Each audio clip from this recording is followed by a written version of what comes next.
بسم اللہ الرحمن الرحیم۔ السلام علیکم۔ انفو ٹی وی میں آپ کو خوش آمدید کہتے ہیں۔ آج 18 نومبر 2023 بروز ہفتہ 4 جمادی الاول بمطابق 1445 ہجری سعودی عرب کی تازہ ترین خبروں کے ساتھ میں ہوں وسیم۔ سعودی عرب کے غیر ملکیوں کے لیے انفو ٹی وی لاتا ہے سعودی عرب بھر سے تمام اتھینٹک خبریں۔ آج کے نیوز بلیٹن میں بھی آپ کے لیے نئی اور اہم اپڈیٹس لے کر آپ کی خدمت میں حاضر ہوئے ہیں۔ ویڈیو کو مکمل دیکھیے گا۔ شروع کرتے ہیں پہلی خبر کے ساتھ۔ غزہ کے لیے نواں سعودی امدادی طیارہ روانہ ہو گیا، 3 ایمبولینسز بھی شامل۔ نواں سعودی طیارہ جمعے کے دن غزہ متاثرین کے لیے امدادی سامان لے کر مصر کے العریش ایئرپورٹ پہنچ گیا۔ جانے والے نویں طیارے میں 3 ایمبولینسز بھی شامل ہیں۔ امدادی سامان مصر کے العریش ایئرپورٹ سے ٹرالرز کے ذریعے غزہ منتقل کیا جائے گا۔ سعودی خبرستان ایجنسی ایس پی اے کے مطابق سعودی عرب کی جانب سے نواں امدادی طیارہ جس میں 3 ایمبولینسز بھی شامل ہیں غزہ متاثرین کے لیے بھیجی گئی ہیں۔ سعودی عرب کی جانب سے مزید 17 ایمبولینسز جو ہیں وہ مختلف مراحل میں بھیجی جائیں گی۔ سعودی عرب میں سردیاں کب سے شروع ہوں گی؟ سعودی عرب میں موسمیات کے قومی مرکز کے ترجمان حسین القحطانی نے کہا کہ سعودی عرب میں سردیوں کا آغاز 1 دسمبر سے ہوگا۔ الاخباری چینل سے بات کرتے ہوئے انہوں نے مزید کہا کہ سعودی عرب کے تمام علاقے خصوصاً شمالی علاقوں میں درجہ حرارت واضح طور پر 10 دن بعد کم ہونے لگے گا۔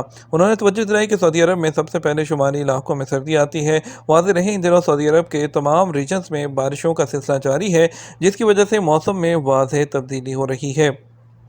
سعودی فٹ بال ٹیم کا اگلا میچ کس سے ہوگا؟ سعودی فٹ بال ٹیم نے پاکستانی ٹیم پر فتح حاصل کرنے کے بعد اگلے میچ کے لیے حسا میں دوبارہ ٹریننگ شروع کر دی۔ سبق ویب سائٹ کے مطابق FIFA world cup qualifier round 2 کے حوالے سے سعودی ٹیم کا اگلا میچ اردن سے ہوگا۔ سعودی ٹیم کے ٹرینر روبرٹو مانچینی نے ٹیم کے کھلاڑیوں کو 2 گروپس میں تقسیم کیا۔ پہلے گروپس میں پاکستانی ٹیم کے ساتھ مقابلے میں شریک کھلاڑیوں کو رکھا گیا۔ ان کے لیے ہیلتھ کلب میں اسپیشل ٹریننگ کا بندوبست کیا گیا، جبکہ دوسرے نے الفتح کلب کے دوسرے اسٹیڈیم میں پریکٹس کی۔ اس میں سعودی ٹیم کے وہ کھلاڑی شامل کیے گئے جو پہلے گروپ میں نہیں تھے۔ دوسری جانب عبدالباسط ہندی نامی کھلاڑی نے سعودی قومی ٹیم کے کیمپ میں جمعے کو ٹریننگ سیشن میں حصہ لیا۔ ریاض کنگ خالد انٹرنیشنل ایئرپورٹ کے افتتاح کے 40 سال مکمل۔ ریاض کے کنگ خالد انٹرنیشنل ایئرپورٹ نے اپنی 40ویں سالگرہ کے موقع پر 2023 کے دوران دنیا کے 100 بہترین ہوائی اڈوں میں 27ویں پوزیشن حاصل کر لی۔ اجر ویب سائٹ کے مطابق کنگ خالد انٹرنیشنل ایئرپورٹ کا افتتاح جمعرات 17 نومبر 1983 کو دوپہر 11:40 پر کیا گیا تھا۔ افتتاح کے بعد اس دور کے اعتبار سے یہ ہوائی اڈہ جدید ترین سہولتوں میں سے ایک تھا۔ مسافروں کو تمام سہولتیں فراہم کی جاتی تھیں جو اس دور میں رائج تھیں۔ شاہ فہد بن عبدالعزیز نے شاہی خاندان کے افراد، وزراء، برادر ممالک کے اعلیٰ عہدیداروں، دانشوروں، ادیبوں اور صحافیوں کی موجودگی میں ایئرپورٹ کا افتتاح کیا تھا۔ ایئرپورٹ کی تعمیر میں 5 سال کا عرصہ لگا، جس پر 11 ارب ریال کی لاگت آئی تھی۔ اپنے وقت میں رقبے کے لحاظ سے سب سے بڑا تھا۔ 14,000 سے زیادہ لوگوں نے ایئرپورٹ کی تیاری میں حصہ لیا تھا اور 153 ملین گھنٹے اس پر صرف ہوئے تھے۔ بیرون ملک وفات پانے والے پاکستانیوں کے 9 ارب روپے تاحال ادا نہ ہو سکے۔ پاکستان کی جو اوورسیز منسٹری ہے، بیرون ملک وفات پانے والے 245 ورکرز ان کے لواحقین کو معاوضے اور دیت کے 30 کیسز کی 9 ارب روپے کی رقم تاحال ادا نہیں کر سکی۔ سرکاری رپورٹ ایک انکشاف ہوا ہے کہ 1991 سے لے کر 2022 کے درمیان سعودی عرب UAE میں وفات پانے والے پاکستانی ورکرز میں سے 245 فیملیز کو اوورسیز پاکستانیوں کی جانب سے پیسے نہیں دیے گئے۔ اسی طرح 30 ایسے لوگ بھی تھے جو اس عرصے میں کسی کے ہاتھوں قتل یا حادثے کا شکار ہوئے، ان کے لواحقین کو دیت کی رقم ادا کرنا تھی، لیکن 24 سالوں میں انہیں پیسے دینے کا یہ عمل مکمل نہیں ہو سکا۔ یہ معاوضہ کفیلوں کی جانب سے کمپنیوں نے پاکستانی حکومت کو ادا کر دیا، لیکن پاکستان کی جو اوورسیز حکومت ہے، وزارت ہے، انہوں نے متعلقہ لواحقین کو پیسے دینے میں ناکام رہے۔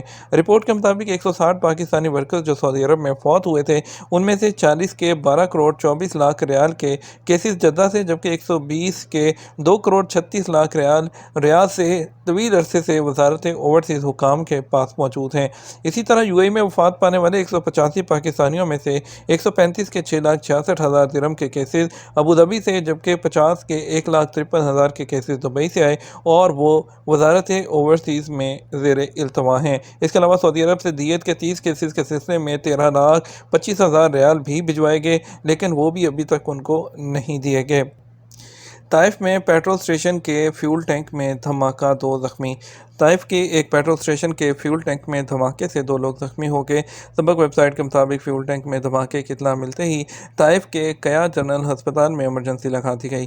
امدادی ٹیموں نے فیول ٹینک کے زخمیوں کو فوری طبی امداد فراہم کرتے ہوئے ہیلتھ کمپلیکس منتقل کیا۔ طبی یونٹ کا کہنا ہے کہ 2 لوگوں کے سر میں شدید زخم آئے ہیں، جبکہ ان کی ٹانگوں کی ہڈیاں بھی ٹوٹ گئی ہیں۔ انہیں بے ہوشی کی حالت میں ہاسپٹل لایا گیا تھا۔ ابتدائی طبی امداد کے بعد ان کی نازک صورتحال کے پیش نظر انہیں کنگ فیصل میڈیکل کمپلیکس منتقل کر دیا گیا۔ فیول ٹینک کے حادثے کے زخمیوں کی مدد کے لیے ہیلتھ ٹیموں کے علاوہ سیکیورٹی فورس کے اہلکار اور شہری دفاع کی ٹیمیں بھی پہنچ گئی ہیں۔ شہزادہ محمد بن عبدالعزیز انٹرنیشنل ایئرپورٹ نے سعودی عرب میں بہترین کارکردگی کا مظاہرہ کیا۔ مدینہ کا شہزادہ محمد بن عبدالعزیز انٹرنیشنل ایئرپورٹ اکتوبر کے مہینے کے دوران آپریشنل معیارات کو انجام دینے میں سعودی عرب کے بہترین ہوائی اڈوں کی لسٹ میں سر فہرست رہا۔ گزشتہ ستمبر کے مقابلے کی کارکردگی میں اضافے کے ساتھ یہ 91% تک پہنچ گیا۔ انٹرنیشنل ایئرپورٹ کی کیٹیگری میں یہ 91% تک پہنچا ہے۔ مسافروں کی رینج 5 سے 15 ملین تک ہے۔ سول ایویشن اتھارٹی کی جانب سے جاری کی رپورٹ جو ایئرپورٹ پرفارمنس سٹینڈرڈز رپورٹ کے مطابق آپریشنل کارکردگی جو ہے اس کو 11 سٹینڈرڈز کے مطابق جو ہے وہ جانچا گیا۔ وزارت ماحولیات نے جعلی جو ادویات ہیں اور میعاد ختم ہونے والی ویٹرنری دوائیں جو ہیں وہ ضبط کر لیں۔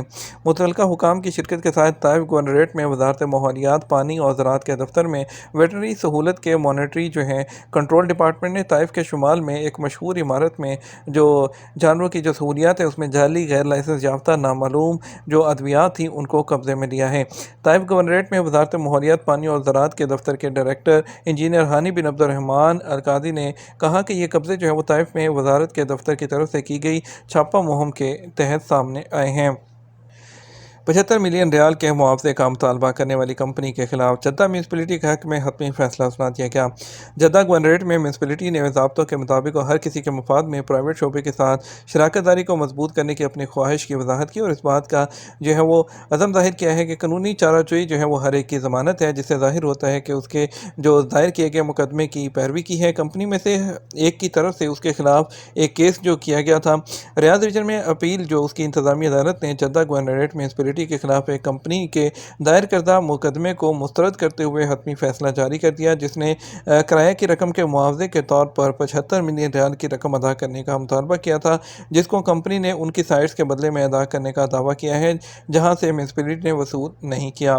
اپیل کی انتظامی عدالت کے جاری کردہ فیصلے نے جدہ گورنریٹ میں 13ویں انتظامی سرکٹ کی طرف سے جاری کردہ ابتدائی فیصلے کو کالعدم قرار دے دیا۔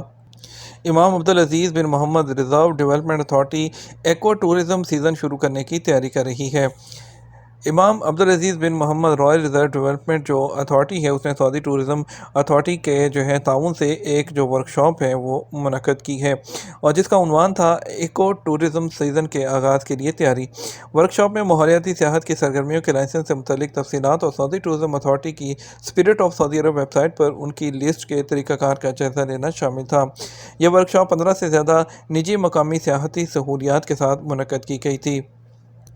ناسا چیلنج کے لیے کوالیفائی کرنے والی سعودی طالبہ کی اسپیس ہیکاتھون میں پہلی پوزیشن۔ ہماری خواہش ہے کہ ہماری اکانومی آج سے کہیں زیادہ مضبوط ہو، جو ہے یہ الفاظ سعودی ولی عہد شہزادہ محمد بن سلمان کے ہیں، جن سے سعودی عرب کے نوجوانوں کو نئی ترغیب اور حوصلہ ملتا ہے۔ ولی عہد کی باتوں سے ہمت اور حوصلہ پانے والوں میں طالبہ دانا النغیز بھی شامل ہیں۔ شہزادہ محمد بن سلمان کی تقریر کو جسے لوگ جو ہے متاثر کن سمجھتے ہیں، نوجوان اس کو خواب اور جذبہ دیتے ہیں۔ سعودی عرب کی بیٹی دانا النغیز بھی شامل ہے، جن کا تعلق ابہا شہر سے ہے۔ انہوں نے اسپیس ایپلیکیشن ہیکاتھون میں پہلی پوزیشن حاصل کر کے یہ سعودی عرب کی طرف سے جو ہے وہ پہلی پوزیشن حاصل کی ہے۔ محمد حفیظ پاکستانی کرکٹ ٹیم کے ہیڈ کوچ اور وہاب ریاض چیف سلیکٹر مقرر کر دیے گئے۔ پاکستان کرکٹ ٹیم کے سابق کپتان محمد حفیظ کو دورہ آسٹریلیا اور نیوزی لینڈ کے لیے پاکستان ٹیم کا ہیڈ کوچ اور سابق فاسٹ بولر وہاب ریاض کو چیف سلیکٹر مقرر کر دیا گیا۔ کرکٹ کی کوریج کرنے والی ویب سائٹ کرک انفو کے مطابق محمد حفیظ دورہ آسٹریلیا اور نیوزی لینڈ کے لیے پاکستان کرکٹ ٹیم کے ڈائریکٹر کے ساتھ ساتھ ہیڈ کوچ کے عہدے پر بھی کام کریں گے۔ ٹیم کے ڈائریکٹر کا عہدہ اس سے پہلے جنوبی افریقہ کے مکی آرتھر، جبکہ ہیڈ کوچ کا عہدہ نیوزی لینڈ کے